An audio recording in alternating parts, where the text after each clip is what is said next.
বিসমিল্লাহির রহমানির রহিম। আসসালামু আলাইকুম। মহাবীর বাদশাহ জুলকারনাইন এবং অদ্ভুত ভয়ঙ্কর জাতি ইয়াজুজ মাজুজের ভয়ঙ্কর কাহিনী শুধুমাত্র স্টোরিজ অফ ইসলাম বাংলা চ্যানেলে। প্লিজ আমাদের চ্যানেলটিকে সাবস্ক্রাইব করুন, লাইক করুন এবং শেয়ার করে আপনার বন্ধুদেরকে শোনার সুযোগ করে দিন। চলে যাচ্ছি ঘটনায়। বাদশাহ জুলকারনাইন কে ছিলেন?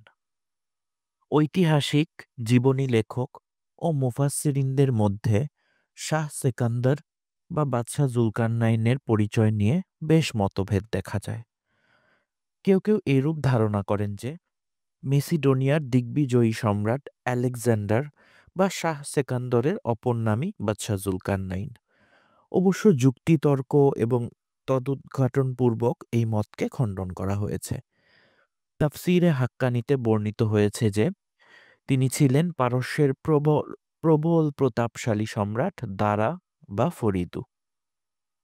কিন্তু আবার আল্লামা ইমাম ফখরুদ্দীন রাজির মতে ইনি ছিলেন প্রবল পরাক্রমশালী জনৈক দিগ্বিজয়ী হামেরি বাদশাহ। কারো কারো মতে বাদশাহ জুলকারনাইন আরব কিংবা পারস্য অথবা সিরিয়া বা ব্যাবিলনের জনৈক সুপ্রসিদ্ধ সম্রাট ছিলেন। কোনো কোনো ব্যক্তি আবার ব্রিটিশ এনসাইক্লোপিডিয়া আলোচনা করে মন্তব্য করেছেন যে জুলকারনাইন পারস্য এবং সিরিয়ার বাদশাহ দারিয়াল দ্বারা ছিলেন। তবে যে যাই বলুক না কেন, অধিকাংশ উল্লেখযোগ্য মুসলিম মুফাসসির বাদশাহ জুলকারনাইন সম্পর্কে ইমাম ফখরুদ্দীন রাজির মতকেই অধিক বিশ্বস্ত এবং নির্ভরযোগ্য বলে উল্লেখ করেছেন। আবার কোনো কোনো ব্যক্তি এরূপও বলেছেন যে জুলকারনাইন কোনো ব্যক্তি বিশেষের নাম নয়, বরং ফেরাউন, কাইসার প্রভৃতি শব্দের মতো ইহা সম্রাট বিশেষের একটি উপাধি ছিল মাত্র। তাদের মতে জুলকারনাইন শব্দের তাৎপর্য হল দুই যুগ, অর্থাৎ নির্দিষ্ট সম্রাটের যৌবন ও বার্ধক্য। তারা এই বলেন যে তিনি হয়তোবা দুইটি সাম্রাজ্যের অধিপতি ছিলেন, অথবা যৌবন হতে বার্ধক্য পর্যন্ত একইভাবে দিগ্বিজয়ী রত ছিলেন এবং সাথে সাথে যোগ্যতার সাথে দেশ শাসন করেছিলেন। যারা সম্রাট জুলকারনাইনকে মেসিডোনিয়ার অধিপতি আলেকজান্ডার বলে উল্লেখ করেছেন তা ভ্রান্ত হওয়ার প্রমাণ এই যে আলেকজান্ডার ছিলেন একজন খোদাদ্রোহী মুশরিক। পক্ষান্তরে বাদশাহ সেকান্দার বা জুলকারনাইন দিগ্বিজয়ী সম্রাট ছিলেন ঠিকই, কিন্তু তিনি ছিলেন একজন জগৎ বিখ্যাত ধার্মিক এবং আল্লাহর প্রিয় বান্দা। একদিকে তিনি দিগ্বিজয় করতেন বা রাজ্য বিস্তারে রত ছিলেন, সাথে সাথে অন্যদিকে তিনি ধর্মপ্রচারেও নিযুক্ত ছিলেন। আর তিনি যে একজন নবী ছিলেন, এই ধর্মপ্রচার কার্যের মধ্য দিয়ে তার সত্যতাও প্রমাণিত হচ্ছে। কোরআনের আলোকে জুলকারনাইন। একদা ইহুদি সম্প্রদায়ের পরামর্শে কুরাইশ নেতা আবু জেহেল কতিপয় সহচর সহ হযরত রাসূল করিম সাল্লাল্লাহু আলাইহি ওয়াসাল্লামের দরবারে উপস্থিত হয়ে জিজ্ঞেস করলেন, হে মুহাম্মদ সাল্লাল্লাহু আলাইহি ওয়াসাল্লাম, তুমি যদি সত্যি আল্লাহর নবী হয়ে থাকো তবে বলো তো জুলকারনাইন কে ছিল? হযরত রাসূল করিম সাল্লাল্লাহু আলাইহি ওয়াসাল্লাম তার বিষয়ে ওয়াকিবহাল ছিলেন না। সুতরাং তিনি তাদের প্রশ্নের কোনো উত্তর না দিয়ে নির্দেশের অপেক্ষা করতে লাগলেন। একটু পরেই ফেরেশতা জিব্রাইল আল্লাহর তরফ থেকে ওহী নিয়ে উপস্থিত হলেন। তাহারা আপনাকে জুলকারনাইন সম্বন্ধে জিজ্ঞাসা করিতেছে, আপনি বলিয়া দিন, আমি এখনই তোমাদের কাছে এই সম্বন্ধে কিছুটা বিবরণ প্রদান করিব। সূরা কাহাফ আয়াত ৮৩। নিশ্চয় আমি তাহাকে জগতে প্রতাপান্বিত করেছিলাম এবং তাকে সর্ববিধ বিষয় সম্পদ প্রদান করেছিলাম। সূরা কাহাফ আয়াত ৮৪। উপরোক্ত আয়াতের মর্ম বোঝা যাচ্ছে যে জুলকারনাইন একজন বিপুল ঐশ্বর্য সম্পদশালী, দিগ্বিজয়ী ও জ্ঞানবান সম্রাট ছিলেন। কোনো কোনো ব্যাখ্যাকার বাদশাহ জুলকারনাইন কর্তৃক আলো আঁধার এবং মেঘমালার উপরে আধিপত্য বিস্তার এবং শূন্য পথে যথা ইচ্ছা তথা ভ্রমণ করার শক্তির কথাও উল্লেখ করেছেন। কিন্তু প্রকৃতপক্ষে ঐতিহাসিক তত্ত্বের ভিত্তিতে এর সত্যতা প্রমাণিত হয়নি। অতঃপর সে বিষয় সম্পদের অনুসরণ করেছিল। এই কথার মর্ম হল, জুলকারনাইন তার সাম্রাজ্য ও সম্পদ আরও বিস্তৃত ও বর্ধিত করার লক্ষ্যে বিপুল উদ্যমে দিগ্বিজয়ে বের হয়েছিলেন এবং সর্বত্রই বিজয় লাভ করে পশ্চিমে সমুদ্রের বেলাভূমি পর্যন্ত স্বীয় সাম্রাজ্যের বিস্তার সাধন করেছিলেন। কোরআনের আলোকে জুলকারনাইনের বিজয় অভিযান। পবিত্র কোরআনে বাদশাহ জুলকারনাইনের বিজয় অভিযান সম্পর্কে আল্লাহ তাআলা বলেছেন, এখন এখন কি এমন কি যখন মাগরিবে অর্থাৎ সূর্যাস্ত স্থলে উপস্থিত হইল, তখন সে উহাকে এক উত্তপ্ত কৃষ্ণ সমুদ্রে নিমজ্জমান অবস্থায় প্রাপ্ত হইল এবং উহার সন্নিকটে একটি সম্প্রদায়কে দেখতে পেল। আমি বলিয়াছিলাম, হে জুলকারনাইন, তুমি হয় উহাদিগকে শাস্তি প্রদান করো অথবা উহাদের সাথে সদাচরণ প্রদর্শন করো। সূরা কাহাফ আয়াত ৮৬। আয়াতের মর্মকথা হল, হযরত জুলকারনাইন বিজয় অভিযানে বের হয়ে প্রথমত পশ্চিম দিকে যাত্রা করলেন। তিনি অগ্রসর হতে হতে একটি কৃষ্ণবর্ণ সাগরের তীরে উপস্থিত হয়ে সূর্যকে এর নিচে অস্ত যেতে দেখলেন। পবিত্র কোরআনের ব্যাখ্যাকারগণ উল্লেখ করেছেন যে জুলকারনাইন হামেরি সাম্রাজ্য অর্থাৎ পারস্য অথবা সিরিয়া থেকে বের হয়ে দিগ্বিজয় করতে করতে সমগ্র আর্মেনিয়া এলাকা অধিকার করে নেন এবং এর উত্তর পশ্চিম প্রান্তে অবস্থিত কৃষ্ণ সাগরের তীরে উপস্থিত হয়ে উক্ত সাগর ও করেশাস পর্বতমালা পর্যন্ত হামেরি বা পারস্য সাম্রাজ্য অধিকার করেন। সূর্যকে সে নিমজ্জমান অবস্থায় প্রাপ্ত হইল কথাটির তাৎপর্য হল, সূর্য শূন্য ঊর্ধ্ব জগতে অবস্থিত হলেও উহার উদয় ও অস্তের সময় সূর্যকে সে নিমজ্জমান অবস্থায় প্রাপ্ত হইল কথাটির তাৎপর্য হল, সূর্য শূন্য ঊর্ধ্ব জগতে অবস্থিত হলেও এর উদয় ও অস্তের সময় সাগরের তীরে দাঁড়ালে সাগরের মধ্য হতে এর উদয় এবং সাগরের ভিতরেই এর অস্তগমন হল বলে মনে হয়। সূর্যকে সে নিমজ্জমান অবস্থায় প্রাপ্ত হল কথাটির তাৎপর্য হল, সূর্য শূন্য ঊর্ধ্ব জগতে অবস্থিত হলেও উহার উদয় ও অস্তের সময় সাগরের তীরে দাঁড়ালে সাগরের মধ্য হতে উহার উদয় এবং সাগরের ভিতরেই এর অস্তগমন হয়েছে বলে মনে হয় এবং উহার সন্নিকটে সে একটি সম্প্রদায়কে প্রাপ্ত হইল। কথাটির মর্ম হল, উক্ত সাগরের তীরে তাহার এক দুর্দান্ত পৌত্তলিক সম্প্রদায়ের সহিত সাক্ষাৎ ঘটল এবং তিনি আল্লাহ কর্তৃক তাহাদিগকে উপযুক্ত শাস্তি প্রদান করতে অথবা তাদের সহিত সদ্ব্যবহার করতে আদিষ্ট হলেন।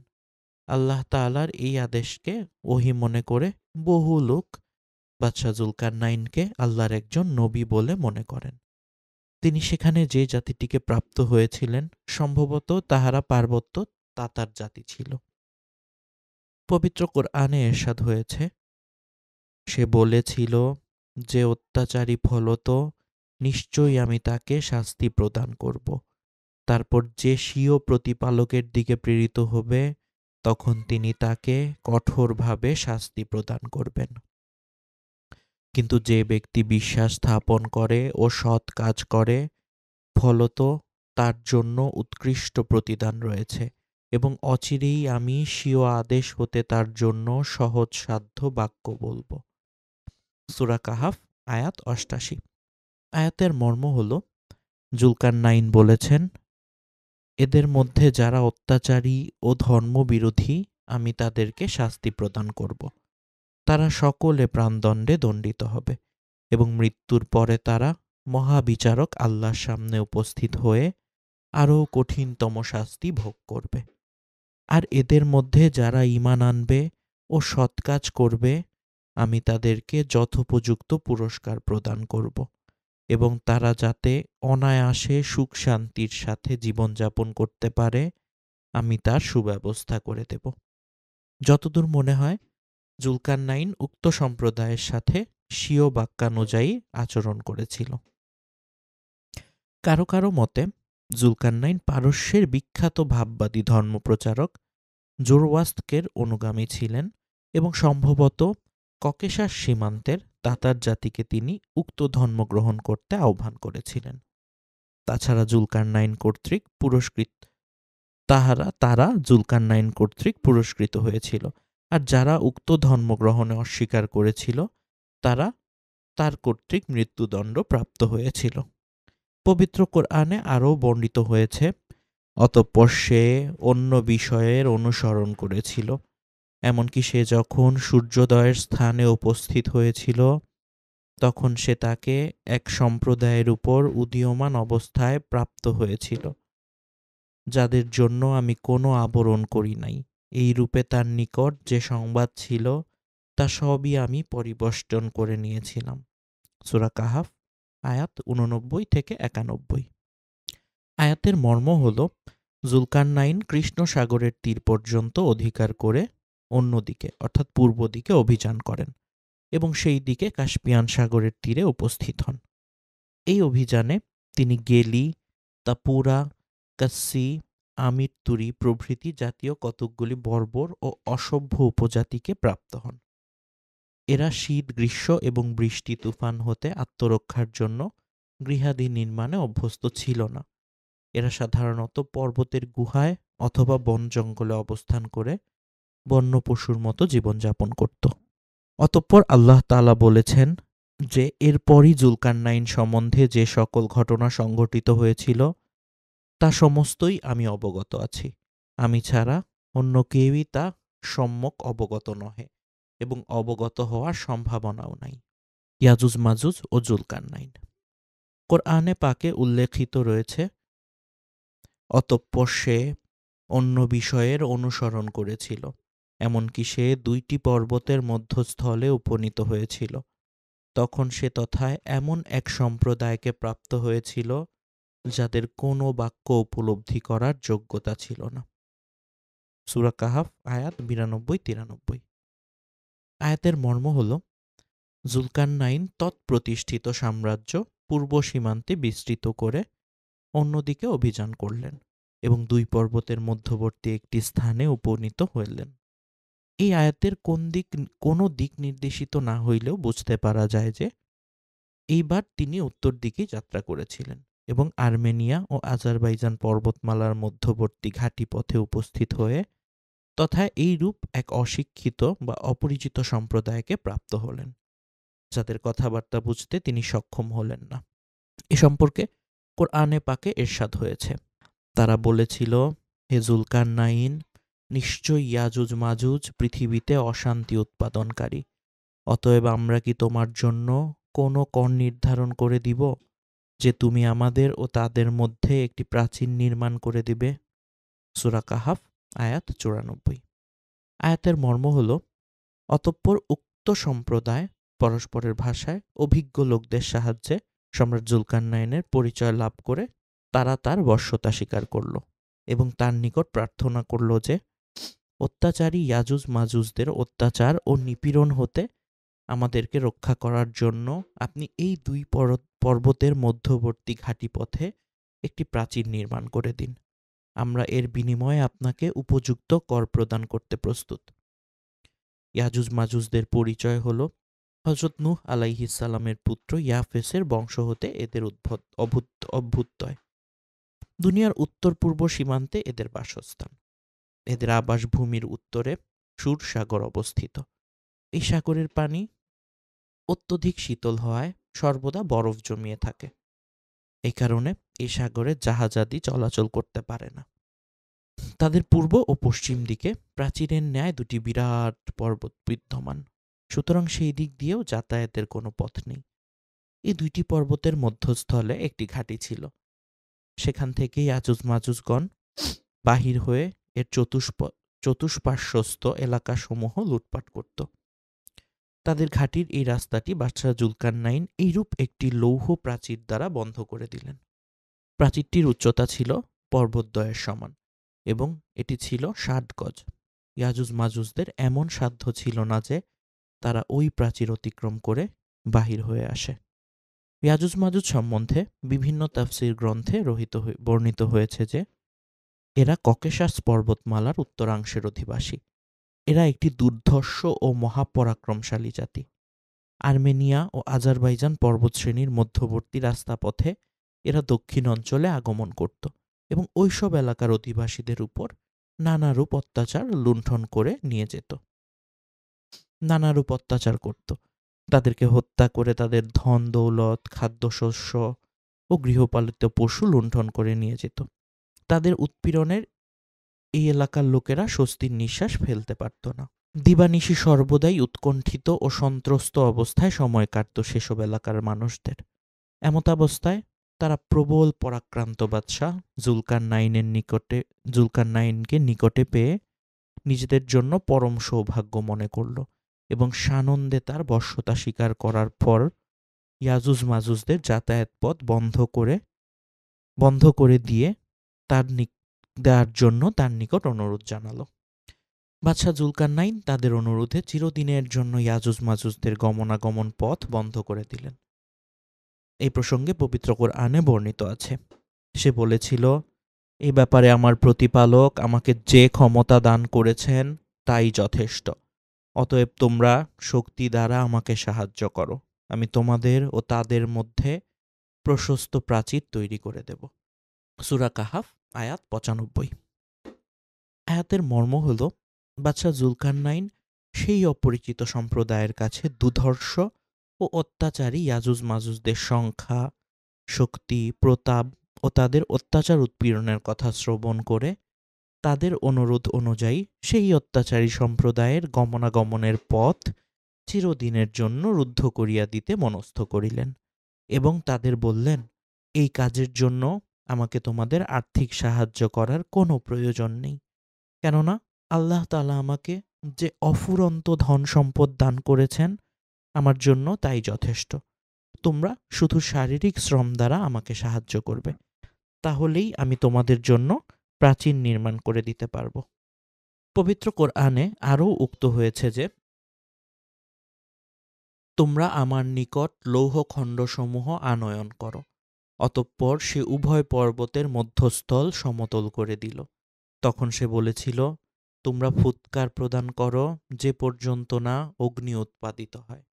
সে বলেছিল, তোমরা বিগলিত তাম্ররাশি আনিয়া উহাতে ঢালিয়া দাও। সূরা কাহাফ আয়াত 96। আয়াতের মর্ম হল, অতঃপর তিনি উহাদিগকে আদেশ করলেন, তোমাদের দেশে যেখানে যত লোহা আছে তা ওই পর্বত প্রান্তে এনে জমা করো। যখন এর দ্বারা পর্বতের মধ্যবর্তী উচ্চ প্রাচীরের ন্যায় হয়ে যাবে, তখন আগুন জেলে তাম্রাদি ধাতু গলিয়ে উহাতে নিক্ষেপ করবে।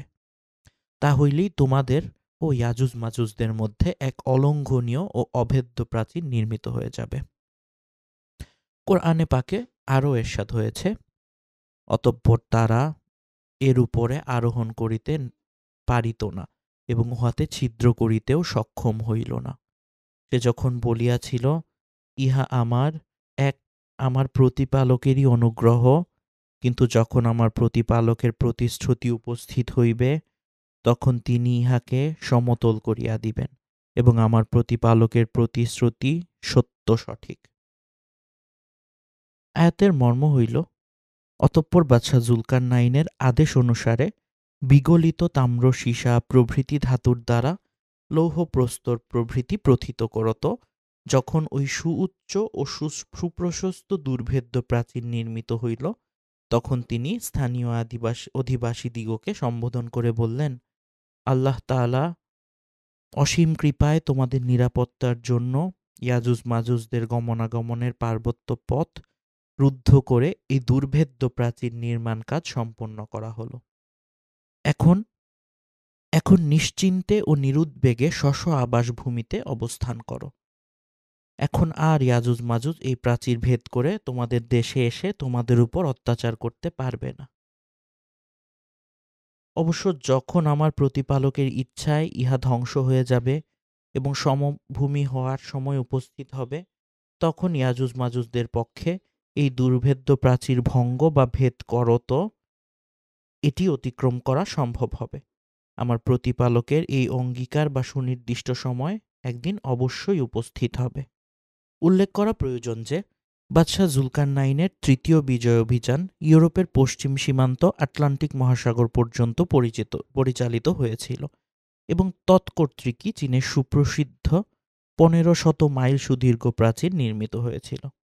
এই ব্যাখ্যাকারদের মতে রাশিয়ার উত্তর সীমান্তের অধিবাসী পরাক্রমশালী বিরাট কর্ণ, দীর্ঘ নাসিকা ও ধারালো জিহ্বা বিশিষ্ট দুর্ধর্ষ মাংসভোজী এক অসভ্য জাতি। এদের বাইরে নির্গমন বন্ধ করার জন্যই বাদশাহ জুলকারনাইন উক্ত প্রাচীর নির্মাণ করেছিলেন।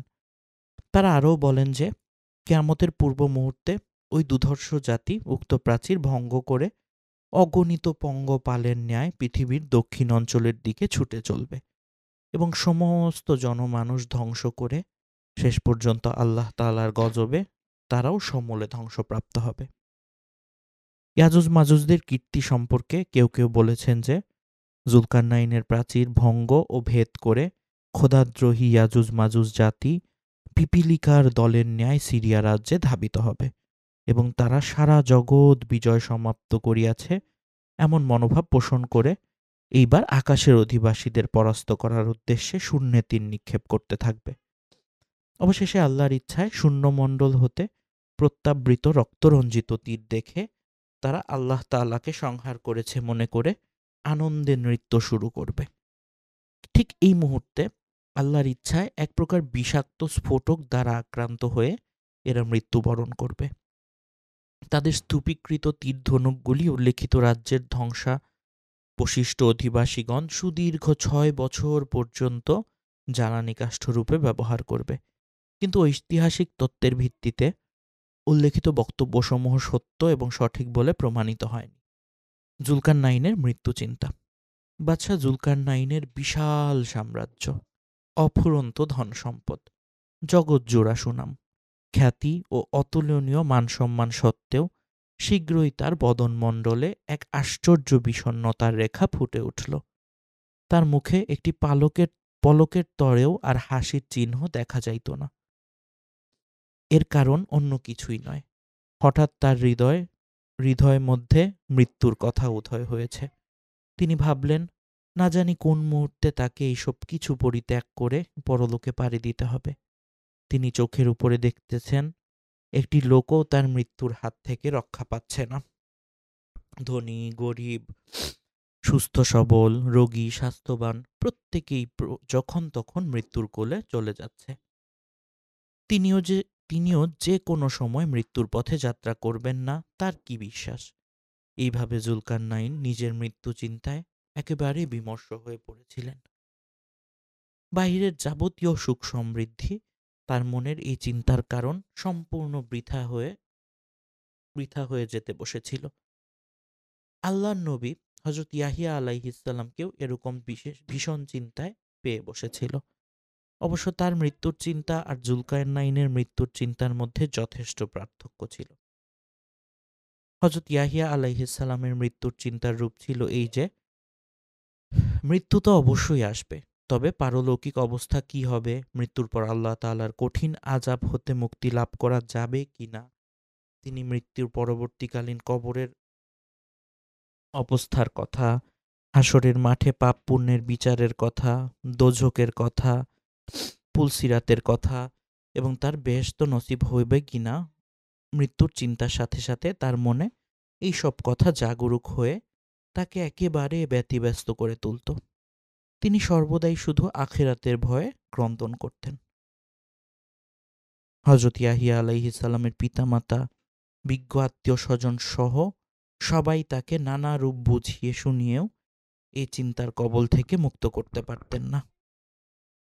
হযরত ইয়াহিয়া আলাইহিস সালামের পিতা হযরত জাকারিয়া আলাইহিস সালাম তার পুত্রের চিন্তার কারণ বুঝতে না পেরে একদিন তাকে জিজ্ঞেস করলেন, ওহে বৎস, তুমি আমাদের বৃদ্ধ পিতামাতার একমাত্র প্রিয় সন্তান, নয়নের মণি, কলিজার টুকরা। তোমার যাবতীয় সুখ শান্তির জন্য এবং মুখে এতটুকু হাসি দেখবার জন্য আমরা দিবানিশি কতরূপ চেষ্টা করছি, কিন্তু একটি মুহূর্তের জন্য তোমার বদনে খুশির চিহ্ন দেখতে পাচ্ছি না। ললাট হতে মলিনতার ছাপ বিদরিত হচ্ছেই না। বলো বাবা, তোমার হৃদয়ে কোন চিন্তা বা কিসের অশান্তি বিরাজ করছে? আমরা যে কোনো কিছুর বিনিময়ে হোক তোমার সেই চিন্তা বা দুঃখ দূর করে তোমার বদনে আনন্দের রেখা ফুটিয়ে তুলব। পিতার কথায় হযরত ইয়াহিয়া আলাইহিসসালাম বললেন, পিতা, আমার অন্তরে কোনো রূপ দুঃখ নেই, তবে আমার অন্তরে যে চিন্তা বিরাজ করছে তা দূর করার সাধ্য কারো নেই। কেহই এই চিন্তা বিদরিত করতে সক্ষম নয়। আমার হৃদয়ের মধ্যে মৃত্যুর ভয় জাগরিত হয়েছে। এই মৃত্যু হইতে কারও নিস্তার নাই।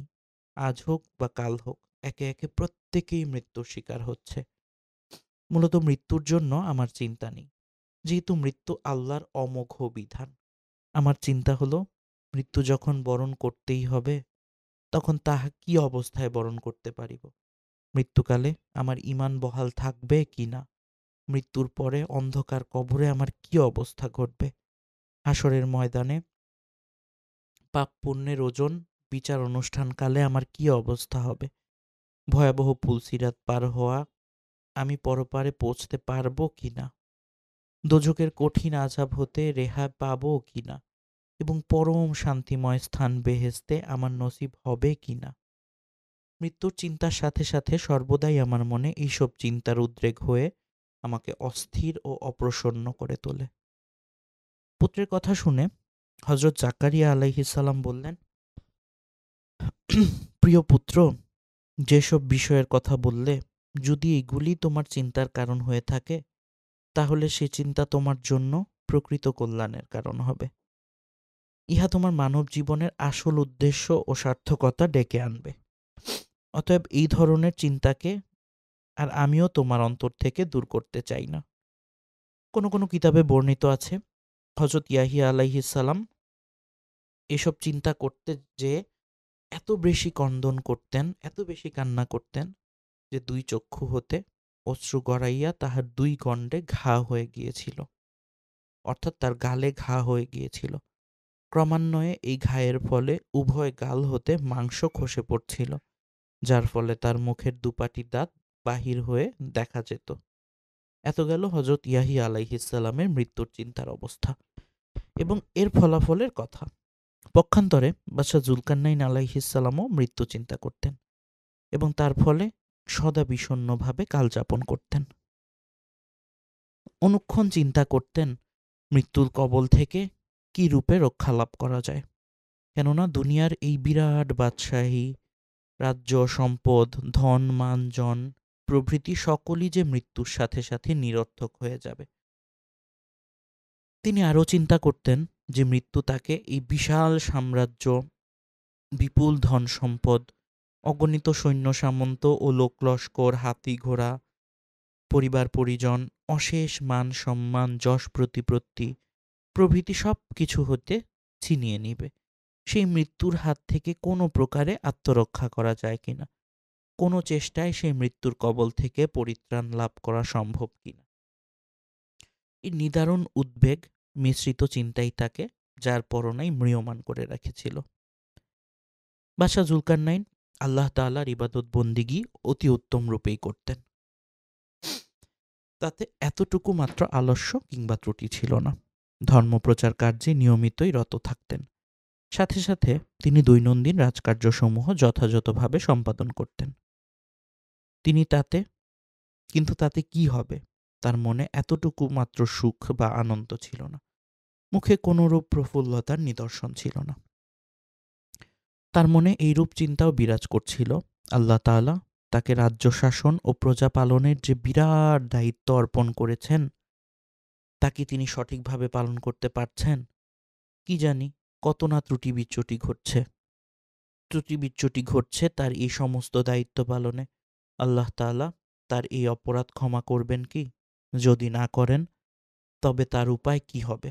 তিনি আরও চিন্তা করতেন, যদি সহসা তার মৃত্যু ঘটে যায়, তাহলে কোনো ক্রমেই যে আর রক্ষা পাবেন না। অতএব যদি কোনো রূপে তিনি দীর্ঘজীবী হতে পারেন এবং বেশি দিন বেঁচে থেকে মনমতো ইবাদত বন্দিগি করতে পারেন, দায়িত্ব পালনে ত্রুটি বিচ্যুতি শুধরিয়ে সঠিক রূপে কাজগুলি সাধন করতে পারতেন, এই ছিল তার চিন্তা। কোনো তদবির বা ব্যবস্থার দ্বারা দীর্ঘ জীবন লাভ করা সম্ভব কিনা বাদশাহ জুলকারনাইন বহু বিজ্ঞ ও বুজুর্গ লোকের নিকট এ বিষয়ে জিজ্ঞাসা করতে লাগলেন। তিনি তাদের কাছে নিজের এইরূপ মানসিক দুশ্চিন্তার কথা ব্যক্ত করে তার প্রতিপালকের জন্য নিজের ব্যাকুলতা প্রকাশ করলেন, কিন্তু কোনো ব্যক্তি এ বিষয়ে তাকে কোনো কার্যকর পরামর্শ প্রদানে সক্ষম হল না। আবে হায়াতের পরিচয়। বাদশাহ জুলকারনাইন রাজ্যের বিজ্ঞ চিকিৎসক, হাকিম ও জ্ঞানীগুণীদেরকে রাজধানীতে তলব করে প্রত্যেকের কাছে নিজের উল্লেখিত উদ্দেশ্য এবং আকাঙ্ক্ষার কথা ব্যক্ত করত প্রতিকারের উপায় জানতে চাইলেন, কিন্তু কেউই কোনো সদুত্তর দিতে না পারলে অবশেষে কতিপয় বুজুর্গ ব্যক্তি বললেন, জীবনের নিশ্চয়তা কারো না থাকিলে আল্লাহ তাআলা এমন একটি বস্তু সৃষ্টি করেছেন যা পান করতে পারলে মৃত্যু তাকে কিয়ামতের পূর্বে স্পর্শ করতে পারবে না। যদি আপনি একবার মাত্র উহা পান করতে পারেন তাহলে কাল কিয়ামত পর্যন্ত আপনি আল্লাহর রহমতে বেঁচে থাকবেন এবং সেই সুযোগ যথেষ্ট পরিমাণ সৎ কাজ করতে সক্ষম হবেন। ওই বস্তুটির নাম হলো আবে হায়াত, জীবন সুধা বা অমৃত সুধা।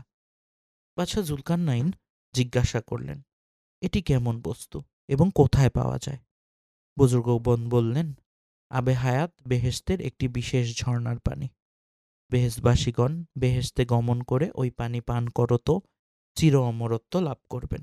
আল্লাহর কুদরতে দুনিয়াতেও ওই ঝর্ণার একটি শাখা প্রবাহিত হয়েছে, কিন্তু কোন দেশে কোথায় যে উহা প্রবাহিত হচ্ছে দুনিয়ার কোনো লোকই তার সন্ধান জানে না। যদি তা জানত তবে তারা এটি পান করে অবশ্যই চির অমরত্ব লাভ করত, অর্থাৎ কিয়ামত পর্যন্ত বেঁচে থাকার ব্যবস্থা করে ফেলত। মানুষ যাতে তাহা না জানতে পায় তার জন্যই আল্লাহ এটি লোকচক্ষুর অগোচরে রেখে দিয়েছেন।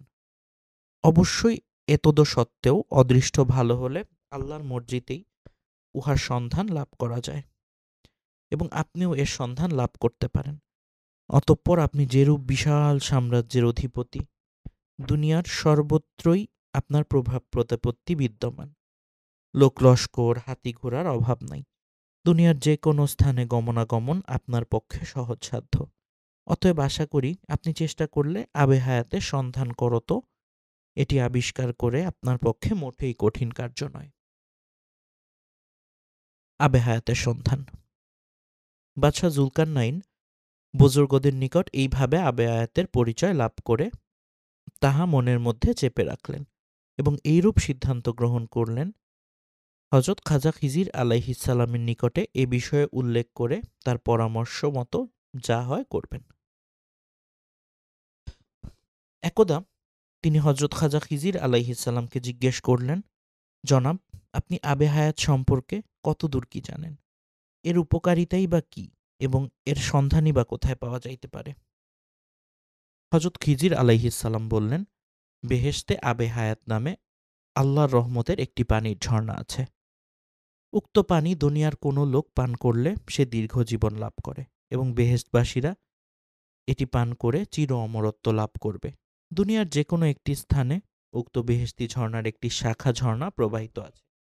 অবশ্য তা কোথায় অবস্থিত তা দুনিয়ার কোনো লোক, এমনকি আমিও অবগত নই। বাদশাহ জুলকারনাইন বললেন, তবে জনাব চলুন আমরা উভয়ে জগতে অনুসন্ধান করে দেখি কোথায় সেই আবে হায়াতের ঝর্ণা রয়েছে। এর অনুসন্ধান পেলে আমরা এটি পান করে কিয়ামত পর্যন্ত দীর্ঘ জীবন লাভ করতে পারব। হযরত খিজির আলাইহিসসালাম বললেন, যদি আপনার একান্তই এইরূপ আকাঙ্ক্ষা হয়ে থাকে তবে চলুন একবার বিশ্ব ভ্রমণ করে দেখি আবে হায়াতের সন্ধান পাওয়া যায় কিনা। অতঃপর সত্যই আবে হায়াতের সন্ধান অভিযানের জন্য বিপুল আয়োজন আরম্ভ হলো। অগণিত লোক লস্কর, হাতি ঘোড়া প্রভৃতি প্রস্তুত করা হলো। তারপর একদিন এই সকল সঙ্গে নিয়ে বাদশাহ জুলকারনাইন আবে হায়াতের সন্ধানে বিশ্বভ্রমণে রওনা হলেন। তার সঙ্গে চললেন জগতের সেরা জ্ঞানী হযরত খাজা খিজির আলাইহিসসালাম এবং আরও বহু জ্ঞানীগুণী সহ সহচর হিসেবে। বাদশাহ জুলকারনাইন এবং তার প্রধান প্রিয় সহচর হযরত খাজা খিজির আলাইহিসসালাম একটি বিরাট হস্তি পৃষ্ঠে আরোহণ করলেন, আর তার অগ্রপশ্চাতে চলল অসংখ্য সৈন্য সামন্ত ও লোক লস্করগণ। সর্বপ্রথম তারা দুনিয়ার পূর্ব সীমান্তের দিকে বাহিনী চালনা করলেন। পথে পথে সকল দেশের অধিবাসীদের কাছে তারা আবে হায়াতের কথা জিজ্ঞেস করতে করতে চললেন। কেউ কেউ বলল, আবে হায়াতের কথা আমরা কোনো দিন শুনি, এটি কোথায় আছে তা জানা তো দূরের কথা। আবার কেউ কেউ বলল, আমরা আবে হায়াতের কথা অবশ্যই শুনিয়াছি, কিন্তু এটি কোথায় কিভাবে আছে তা আমরা কিছুতে বলতে পারছি না। জুলকারনাইনের বাহিনী সম্মুখে চলতে লাগল, আর এইভাবে সকলে এর কাছে আবে হায়াতের অস্তিত্বের কথা জিজ্ঞেস করতে লাগল। কিন্তু একান্ত দুর্ভাগ্যের কথা, কোনো লোকই কিছু বলতে পারল না। ক্রমে অগ্রসর হতে হতে তারা একেবারে দুনিয়ার পূর্ব সীমান্তে গিয়ে উপনীত হল এবং সেখানকার অধিবাসীদের কাছে গিয়ে উদ্দিষ্ট বস্তুর বিষয় জিজ্ঞাসা করল, কিন্তু এর বিষয়ে তাহাদের কিছু জানা ছিল না। সুতরাং তারাও পূর্বোক্ত লোকদের ন্যায় না বোধক জবাব দিল। বাহিনী নিরাশ হয়ে এবার পূর্ব সীমান্ত হতে প্রত্যাবর্তন করে সকলের নিকট জিজ্ঞাসা করতে করতে পৃথিবীর দক্ষিণ সীমান্ত অভিমুখে যাত্রা করল, কিন্তু কোনো ফল হল না। এবার তারা উদ্দেশ্য সাধনে ব্যর্থ হয়ে প্রত্যাবর্তন করল। সকলেই উত্তর করিল যে আমরা আবে হায়াত চিনি না এবং তার অবস্থানের কথাও কিছু জানি না। বাহিনী এবার দক্ষিণ সীমান্ত হতে ফিরে আসলো। বাদশার সহগামী লোকলস্করদের অনেকেই এবার একেবারে নিরাশ এবং নিরুৎসাহিত হয়ে পড়ল। কেহ কেহ বাদশাহ এইভাবে আবে হায়াতের অনুসন্ধানকে নিছক পাগলের পাগলামি বলে মনে করতে লাগল এবং বাদশার উপরে বিরক্ত হয়ে উঠল। অনেকে বাদশাকে পরামর্শ দিল যে এইভাবে অযথা পরিশ্রম না করে চলুন আমরা দেশে প্রত্যাবর্তন করি, এরূপ পরিশ্রমের কোনো অর্থ নেই। কিন্তু বাদশাহ তাতে রাজি না হয়ে বললেন, তোমরা অল্পেই নিরাশ হইও না, একবার আবে হায়াতের গুণের কথা স্মরণ করে দেখো, যদি আমরা তার একটি ঢোকও মাত্র পান করতে পারি তাহলে কিয়ামত পর্যন্ত আমরা পরমায়ু লাভ করব। এর অপেক্ষা সৌভাগ্যের কথা আর কি হতে পারে? আসো আমরা আরও চেষ্টা করে দেখি। হতাশ হলে কোনো কার্য সিদ্ধ হয় না, চেষ্টা করতে থাকলে একদিন না একদিন আবে হায়াতের সন্ধান আমরা লাভ করবই। এবার জুলকারনাইনের বাহিনী চলল পশ্চিম দিকে। তন্ন তন্ন করে খুঁজে আবে হায়াতের সন্ধান চলতে লাগলো সর্বত্র, কিন্তু কোনোখানেই এর নিদর্শন দেখা গেল না। কেউই আবে হায়াতের কোনো কিছু বলতে পারল না। এরপরে বাকি রইল শুধু পৃথিবীর উত্তর দিকে সন্ধান করা। এবার বাহিনী সেই দিকে যাত্রা করল এবং সবখানে সকলের কাছে আবে হায়াতের কথা জিজ্ঞেস করতে করতে উত্তর সীমান্তের দিকে অগ্রসর হতে লাগলো। কোনো একটি স্থানেই তারা অনুসন্ধান বাকি রাখল না, কিন্তু সমস্ত চেষ্টা নিষ্ফল হয়ে গেল। আবে হায়াতের সন্ধান পাওয়া গেল না। ক্রমে তাহারা পৃথিবীর উত্তর সীমান্তে গিয়ে উপনীত হল, কিন্তু কার্যসিদ্ধি হল না। এই পৃথিবীর চারদিকে ভ্রমণ করার পরেও যখন জুলকারনাইনের অনুসন্ধান অভিযান ব্যর্থতায় পর্যবসিত হল, তখন আর খোদ বাদশাহ জুলকারনাইনের মনোবলও অক্ষুণ্ণ রহিল না। সারা দুনিয়ায় প্রায় চষিয়া ফেলেও যখন আবে হায়াত পাওয়ার কোনো সম্ভাবনা নেই, এই কথা মনে করে বাদশাহ জুলকারনাইন হযরত খিজির আলাইহিস সালামের নিকট জিজ্ঞেস করলেন, জনাব, এখন আর কি করা যেতে পারে? হযরত খিজির আলাইহিস সালাম বললেন, বাদশাহ, হতাশ হলে কোনো উদ্দেশ্যই সিদ্ধ হয় না, অতএব আমরা কোনো ক্রমেই হতাশ হব না। অবশ্য সত্য যে আমরা বিশাল বিশ্ব ব্রহ্মাণ্ডের চারি সীমান্ত পর্যন্ত ভ্রমণ করে এসেছি। তাহলেও একথা মিথ্যা নয় যে বিশাল ব্রহ্মাণ্ডের প্রায় 1% জায়গাও আমরা অনুসন্ধান চালাতে পারিনি। সুতরাং আশা করি আরও কিছু স্থানে ভালোভাবে অনুসন্ধান করলে আবে হায়াতের সন্ধান লাভ করবই। তবে এইবার আমার মনে এক খেয়াল হয়েছে, আমরা যদি সেইভাবে কাজ করি তবে আমাদের কাজ অনেক সহজ ও সুবিধাজনক হবে। আসুন এখন থেকে আমরা এইভাবে সকলে একত্রে দলবদ্ধ না হয়ে দুই দলে বিভক্ত হয়ে পৃথক পৃথকভাবে বিভিন্ন স্থানে অনুসন্ধান করি। তাতে অনেক বেশি স্থানে তল্লাশি চালানো সম্ভব হবে এবং তার ফলে হয়তো যে কোনো একটি দলের নিকট এটি আবিষ্কৃত হয়ে পড়বে। তাই আমি বলছি, আপনি কিছু লোকজন সহ একদিকে গমন করুন আর আমি আরেক দিকে গমন করি। অতঃপর যদি আমি আবে হায়াতের সন্ধান পাই আপনাকে সংবাদ দিব, আর যদি আপনি সন্ধান পান আমাকে সংবাদ দিবেন। আর তারপরেও যদি কেহই আমরা সন্ধান কার্যে সফল না হই, তাহলে বুঝতে হবে আল্লাহ তাআলার ইচ্ছা নহে যে আমরা কোনো ক্রমেই আবে হায়াতের সন্ধান লাভ করি। বাদশাহ জুলকারনাইনের কাছে হযরত খাজা খিজিরের এই যুক্তিটি মনোঃপুত হল। তিনি বললেন, জনাব, আপনার এ প্রস্তাবটি খুবই উত্তম। অতঃপর তিনি স্বীয় প্রধান সেনাপতিকে বললেন, তুমি সমস্ত সৈন্য সামন্ত, লোকজন ও হাতি ঘোড়াগুলি দুইভাবে বিভক্ত করে এক ভাগ হযরত খিজির আলাইহিসসালামের সাথে দাও আর এক ভাগকে আমাদের সঙ্গে রাখো। সেনাপতি বাদশাহর নির্দেশ মতো ব্যবস্থা গ্রহণে উদ্যোগী হলেন। হযরত খাজা খিজির আলাইহিসসালাম এতে আপত্তি করে বললেন, বাদশাহ, আমার কোনো লোকজন হাতি ঘোড়ার মোটেই প্রয়োজন নেই। এই সমস্ত আপনার সাথে রেখে দিন। আমি সম্পূর্ণ একাকী নিরিবিলিভাবে সন্ধান চালাতে চাই। বাদশাহ জুলকারনাইন বললেন, না জনাব, তা কিছুতেই সম্ভব হতে পারে না। এ কার্য সাধন করতে একদিন নয়, 2 দিন নয়, দিনের পর দিন, মাসের পর মাস, বছরের পর বছর অতিবাহিত হতে থাকবে। এ সময় আপনি কিভাবে কোথায় থাকবেন, কি খাবেন, তার ব্যবস্থা ব্যতি রেখে কি করে এই দীর্ঘ ভ্রমণ চলতে পারে? আমি কোনো প্রকারে এইভাবে আপনাকে একাকী ছাড়তে পারি না। অন্তত কিছু লোকজন এবং কয়েকটি অশ্ব ও খাদ্য সামগ্রী আপনি সঙ্গে করে নিয়ে যান। সন্ধ্যা হলে তাঁবু খাটিয়ে লোকজন নিয়ে বিশ্রাম করবেন এবং দিবাভাগে অনুসন্ধান চালাবেন। বিদেশে বিগায়ে পথে ঘাটে কখনো কোনো আপদ বিপদ ঘটে বলা যায় না। খোদা না করুন, যদি কোনো অসুবিধা দেখা দেয় তখন কিভাবে তা দূর করবেন? বিপদ আপদ কাহারা আপনার সাহায্য করবে? কোথায় পাবেন আপনি লোকজন? কোথায় মিলবে অর্থ এবং খাদ্য সামগ্রী ও প্রয়োজনীয় বস্তুসমূহ? হযরত খাজা খিজির আলাইহিসসালাম বাদশার কথার জবাবে বললেন, জনাব, এই জন্য আপনার কোনো ভাবনার কারণ নাই। বিপদ আপদ ও পানাহার ইত্যাদির কথা আপনি বলছেন, আল্লাহ তো সর্বস্থানেই বিদ্যমান এবং তিনিই আমাদের প্রধান সঙ্গী ও সাহায্যকারী। সুতরাং তিনি থাকতে অন্য কোনো সঙ্গী বা সাহায্যকারীর প্রয়োজন মনে করা দুর্বল ঈমানেরই লক্ষণ। বাদশাহ, আপনি আমাকে করুণাময় আল্লাহর উপরে ভরসা করতে বাধা সৃষ্টি করবেন না। আমি পরম নিশ্চিন্তে একাই আমার কার্য করতে পারব। আপনি এই ব্যাপারে কোনো চিন্তা করবেন না। বাদশাহ জুলকারনাইন দেখলেন হযরত খাজা খিজির আলাইহিসসালামকে কোনোভাবেই কথা শোনানো যাবে না। তাই তিনি কিছুতেই কোনো লোকজন বা টাকা কড়ি সঙ্গে নেবেন না। তখন বাধ্য হয়ে তিনি একাকী খিজির আলাইহিসসালামকে বিদায় দিলেন এবং নিজে স্বীয় দলবল সহ পুনরায় আবে হায়াতের সন্ধানে ব্যাপৃত হলেন।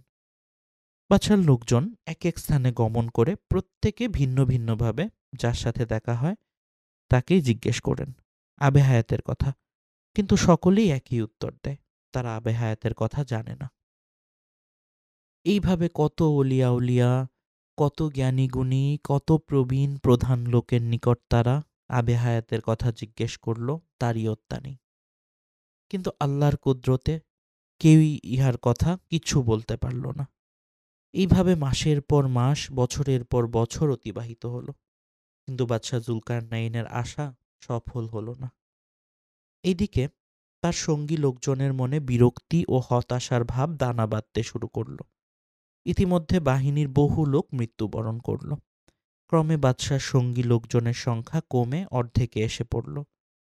যারা বেঁচে রইল তাদের মুখের দিকে তাকিয়ে বাদশাহ জুলকারনাইন অনুভব করলেন, যদিও রাজাদেশ পালনার্থে তার সহচর বৃন্দ ও সৈন্য সামন্তগণ তার সঙ্গে এখনও রয়ে গিয়েছে, তবু তাদের প্রত্যেকের মুখে যার পরনাই বিষণ্ণতা, হতাশার নিদর্শন এবং বিরক্তির ভাব ফুটে রয়েছে। এতদিন পরে বাদশাহ জুলকারনাইনের জ্ঞানচক্ষু উন্মীলিত হইল। তিনি নিজের ভুল বুঝতে পারলেন যে আল্লাহর ইচ্ছার বিরুদ্ধে চেষ্টা করে কেউই কোনোদিন সফলকাম হতে পারে না।